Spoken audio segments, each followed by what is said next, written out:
Eko, bagaimana Ya, Anda melihat dampak kebijakan PPN 12% ini terhadap daya beli masyarakat kelas menengah dan bawah? Urgensi apa yang bisa dijelaskan menurut Anda dari segi negara dengan ada kenaikan di Januari ini?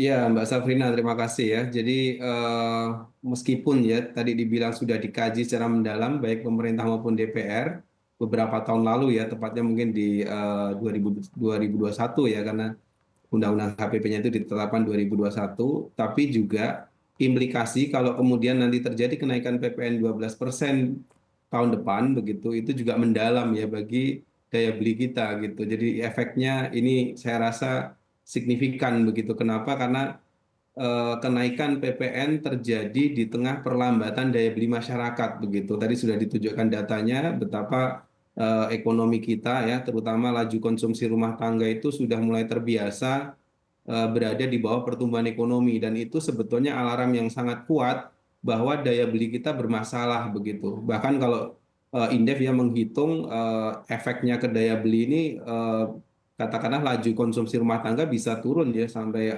katakanlah sekitar 0,3, atau katakanlah angka tepatnya 0,26% begitu terhadap laju konsumsi rumah tangga. Dan ini tentu tanpa ada kenaikan PPN pun tadi sudah terlihat datanya itu konsumsi rumah tangga sudah mulai di angka 4,9 ya, padahal Betul. tadinya 5%-an gitu. Apalagi kalau kemudian ditambah dengan rencana kenaikan PPN begitu, tentu akan lebih parah lagi begitu. Jadi Anda melihatnya kenaikan PPN 12% di Januari ini bukan saat yang tepat ya Pak ya, mengingat momentum yang ada sekarang sudah tercerminkan di data-data. Iya, saya rasa bukan saat yang tepat begitu karena di tengah situasi perlambatan daya beli ya. Jadi ini kalau bisa sih sebetulnya ditunda dulu begitu ya, karena Hmm, ini sebetulnya eh, kita di awal pemerintahan optimisme sedang membuncah sebetulnya. betul. Sebentar lagi ya, beberapa hari lagi ada pilkada, itu juga akan banyak pemimpin yang terpilih dan itu juga Hmm, bisa mendorong optimisme. Tapi akan pupus semuanya itu kalau kemudian di awal tahun sudah dihantam dengan rencana kenaikan kenaikan pajak. pajak ya, termasuk PPN ini begitu.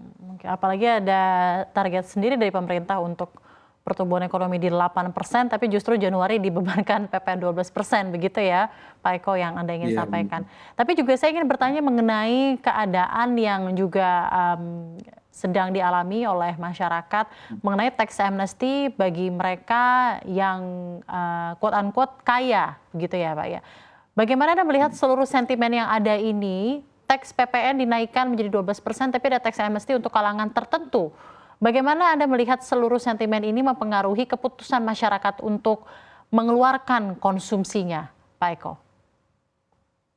Iya, ini juga hal yang menurut saya juga aneh gitu ya, karena ketika tadi ya kita bicara PPN itu yang akan terdampak cukup besar, Mbak Safrina, itu adalah masyarakat menengah ke bawah. Ya, Karena daya beli melambat kan begitu. Kalau kelas atas sih masih bisa mentoleransi ya atas kenaikan 1% atau katakanlah dari 11 ke 12 itu gitu ya.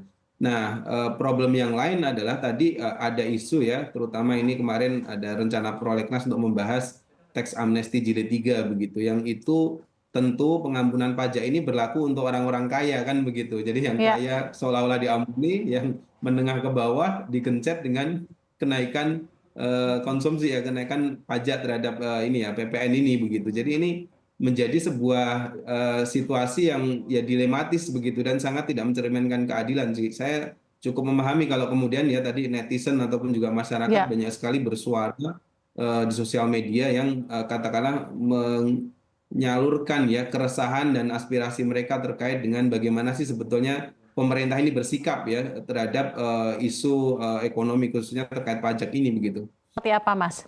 Mengenai polemik peningkatan pajak untuk meningkatkan penerimaan negara. Kemarin saya juga sempat melihat suatu keadaan di mana jika pajak Indonesia menjadi 12%, Mas Eko, kita adalah negara dengan VAT tertinggi di Asia Tenggara. Hanya Filipina yang 11%. Tapi justru negara-negara maju dengan pendapatan negara yang sehat seperti Singapura, itu VAT-nya hanya di kisaran 8-9%. Bagaimana tanggapan Anda? Ya, tentu kalau kemudian ini naik ya PPN ini. Pertama tadi ya di level ASEAN kita menjadi salah satu yang tertinggi gitu PPN-nya, dan itu akan berimplikasi pada iklim investasi ya. Tadi Bu Yani sangat menekankan bagaimana investasi bisa masuk lah ini.